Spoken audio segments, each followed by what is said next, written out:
Nestled at the edge of a quiet town in New England stood an old Victorian house that had long been abandoned. The locals called it the house on Maple Hill, a place shrouded in mystery, with rumors of eerie happenings and a tragic history. The mansion had been untouched for decades, but its reputation kept people at bay. One evening, a couple, Emma and Alex, moved into the house with high hopes of restoring it to its former glory. They had heard the stories, of course, whispers of a long-dead family that once lived there, tragic deaths, and unexplained phenomena, but they shrugged it off as superstition. After all, they had gotten the house at an incredible price.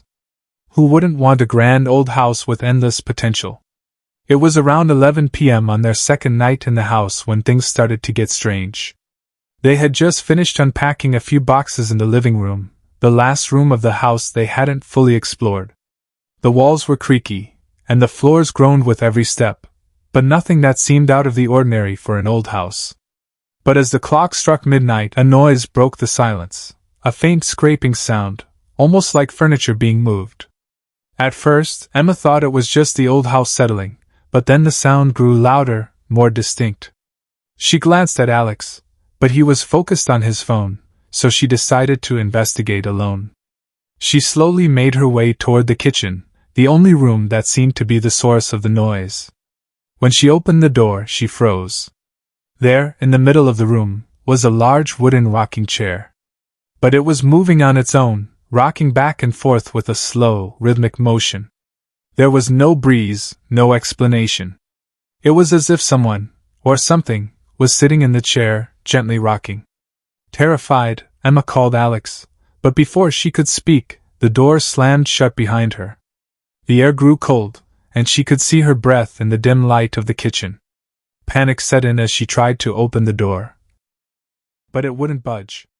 Suddenly, she heard something, low, guttural breathing from the corner of the room. Emma spun around, her heart racing. There, standing in the shadows, was a figure, a woman, dressed in a long, tattered nightgown. Her face was obscured by dark hair, but Emma could make out the faint outline of her hollow eyes staring directly at her. "Leave!" the woman whispered, her voice echoing in the small kitchen. Emma screamed, banging on the door, but the figure stepped closer. The woman's voice became more frantic, urging her to leave, to get out of the house. Emma's fear escalated, but before she could react, the door flew open, and Alex rushed in, pulling her away from the figure. Who was that?" Emma gasped, her hands trembling. "I didn't see anyone," Alex replied, looking around. "There's nothing here." Confused and shaken, they left the kitchen and went upstairs to bed.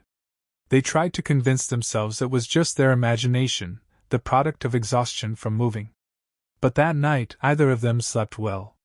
The next morning, Emma noticed something strange. The rocking chair, which had been in the kitchen the night before, was now in the living room, facing the fireplace.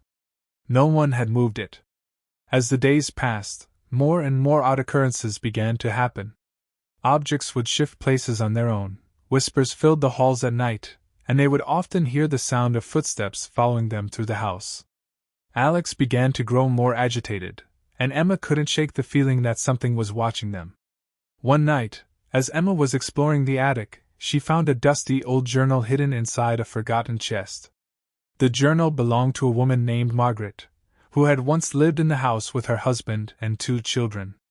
According to the entries, Margaret had been plagued by strange occurrences, noises, cold spots, and a sense of being followed, much like what Emma was experiencing now. But the most chilling part of the journal was its final entry. "I know they are here. They are waiting for me to leave, but I can't. The children, they need me. I can't leave them behind. The house won't let me go." The last entry was dated just days before Margaret's family was found dead. Her children were suffocated in their beds, and Margaret was never found. The police believed it was a murder-suicide, but there were no concrete answers. Emma was horrified. Could the restless spirit of Margaret be haunting the house? Was she trying to warn Emma and Alex? That night, as they sat in the living room, they heard a faint whisper. It was coming from upstairs, from the children's room. They couldn't ignore it any longer. They decided to confront whatever was in the house. They ascended to the second floor, but as they approached the children's room, the door slammed shut on its own.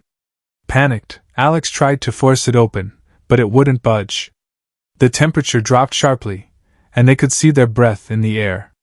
Then, through the door, they heard it, soft, childish giggles, followed by the sound of a lullaby being sung in a voice that was unmistakably Margaret's. Suddenly, the door flew open, and the room inside was a nightmare. The walls were covered in old, cracked drawings, pictures of children, some smiling, some with eyes scratched out. In the center of the room, a small crib sat empty, but the air was thick with an overwhelming sense of loss. A voice echoed, "You shouldn't have come here."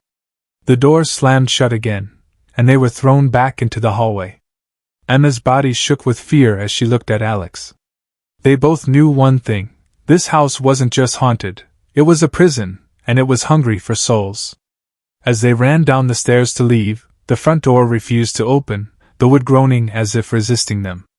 It was as if the house itself was keeping them inside, not letting them escape. In the distance, they heard a familiar voice, a whisper, that sounded like a child calling them. Then back into the house. Emma and Alex turned to face each other, their hearts pounding. They now realized what had been following them all along, the spirits of Margaret's children, trapped in the house, seeking to add new victims to their eternal family. The house would never let them go. And in the end, it didn't matter how far they ran, they were already a part of the house's dark, twisted history.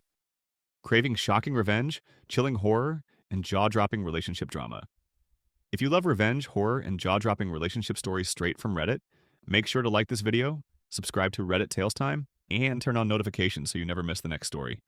More twists, more drama, more tales, coming up next.